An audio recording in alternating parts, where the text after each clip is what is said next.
warahmatullahi wabarakatuh. Mohon izin senior menyesuaikan, mohon izin memperkenalkan diri. Taruni Muda atas nama Widya Yogi Aryani, NIT 582 11 13 17924 dari kelas K1A. Di sini saya akan menjawab soal UAS tentang matkul agama Islam.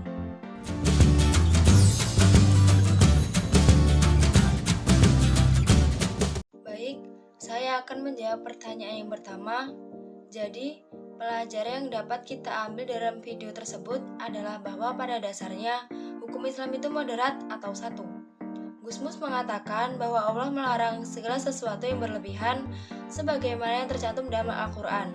Bahkan, Nabi Muhammad SAW mengatakan bahwa sebaik-baiknya sesuatu adalah yang di tengah-tengah. Maksudnya adalah dalam kehidupan bermasyarakat, kita semua diharuskan memiliki sikap yang moderat demi mewujudkan kerukunan antar umat manusia. Posisi pertengahan menjadikan manusia tidak memihak ke kiri dan ke kanan dan dapat dilihat oleh siapapun dalam penjuru yang berbeda. Hal ini mengantarkan manusia berlaku adil dan dapat menjadi teladan bagi semua pihak.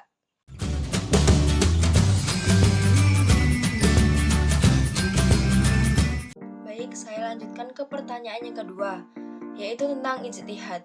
Ijtihad sebagai sarana berpikir merupakan upaya untuk menyelaraskan makna kitab suci dan sunnah Nabi dengan konteks mewabahnya virus, baik dalam perspektif agama, ekonomi, sosial, maupun politik. Perwujudan ijtihad di tengah pandemi menjadi pertanyaan besar di kalangan masyarakat. Jihad juga tidak bertentangan dengan fitrah kemanusiaan. Dalam artian, senantiasa menjauhkan diri dari tindakan kriminal seperti kekerasan, hoaks, kebencian, dan berbagai pelanggaran yang tidak sesuai dengan aturan pemerintah dan agama. Konstruksi jihad di tengah pandemi tidak lepas dari kemaslahatan masyarakat dan mengedepankan norma agama dan undang-undang. Perilaku beragama dan bernegara adalah perwujudan dalam perumusan jihad pandemi. Secara sederhana, dapat dikatakan bahwa cukuplah dengan mengikuti aturan maupun anjuran pemerintah merupakan implementasi dari jihad.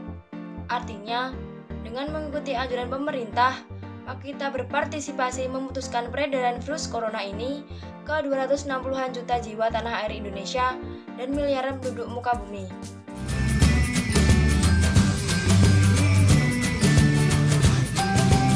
Selanjutnya adalah pertanyaan nomor 3. Hawa nafsu merupakan faktor utama dan berperan bagi kehidupan semua umat manusia. Jika hawa nafsu dapat kita kendalikan, maka akal, pikiran akan memegang kembali jiwa. Namun sebaliknya, jika hawa nafsu yang menguasai kita, maka akan merubah sikap kita menjadi keji, mungkar, dan sesat. Untuk meredakan gejolak hawa nafsu, kita harus memegang teguh agama dan mengamalkan ajaran yang sesungguhnya, mengoptimalkan dan memperkuat keimanan. Pengendalian hawa nafsu yang pertama adalah rajinlah dan bersungguh-sungguhlah dalam berpuasa. Yang kedua adalah perbanyaklah beribadah kepada Allah, mencari ridha Allah untuk mendapatkan kasih sayangnya. Yang ketiga adalah perbanyaklah kegiatan positif yang mengurangi tenaga, waktu, dan pikiran.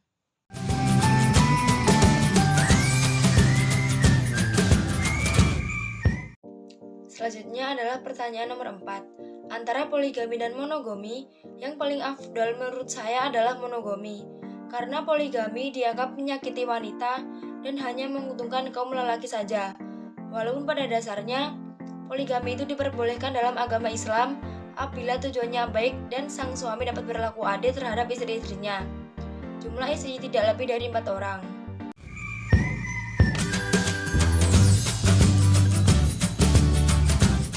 Selanjutnya adalah pertanyaan nomor 5. Proses pernikahan yang baik dalam Islam. Yang pertama adalah khitbah. Khitbah atau peminangan adalah proses meminta atau bisa disebut dengan melamar yang dilakukan oleh keluarga laki-laki terhadap keluarga perempuan yang akan ia nikahi nanti. Yang kedua adalah salat istiqoroh. Setelah pihak laki-laki dan wanita telah saling melihat satu sama lain dalam proses khitbah atau peminangan, maka sebelum memberikan jawaban untuk menerima atau melanjutkan lamaran tersebut ke tahap selanjutnya, sangat dianjurkan untuk melaksanakan salat istiqoroh untuk meminta petunjuk kepada Allah. Yang ketiga adalah akad nikah. Jika prosesi khitbah telah mendapatkan jawaban, maka langkah selanjutnya adalah akad nikah, yakni proses tersakral dan terinti yang membuat sepasang manusia yang tadinya asing menjadi satu, menjadi sah dalam ikatan pernikahan yang halal, di mana mempelai pria akan mengucap ijab kabul kepada wali dari mempelai wanita dan akan ditentukan dengan pengesahan dari para wali dan para saksi, serta diakhiri dengan doa ataupun makan-makan bersama sebagai bentuk rasa syukur atas keberhasilan akad nikah. Yang keempat adalah walimah. Walimatul urus adalah sebuah resepsi atau pesta pernikahan yang dilakukan sebagai bentuk syukur dan berbagi kebahagiaan dengan mengundang saudara dan teman-teman lainnya. Yang kelima adalah malam pertama atau bersenggama. Setelah sah menjadi sepasang suami istri, maka diwajibkan bagi mereka untuk melakukan hubungan suami istri dengan ketentuan-ketentuan yang ada dalam agama Islam. Sekian, terima kasih. Mohon maaf bila ada kesalahan. Akhir kata, wassalamualaikum warahmatullahi wabarakatuh.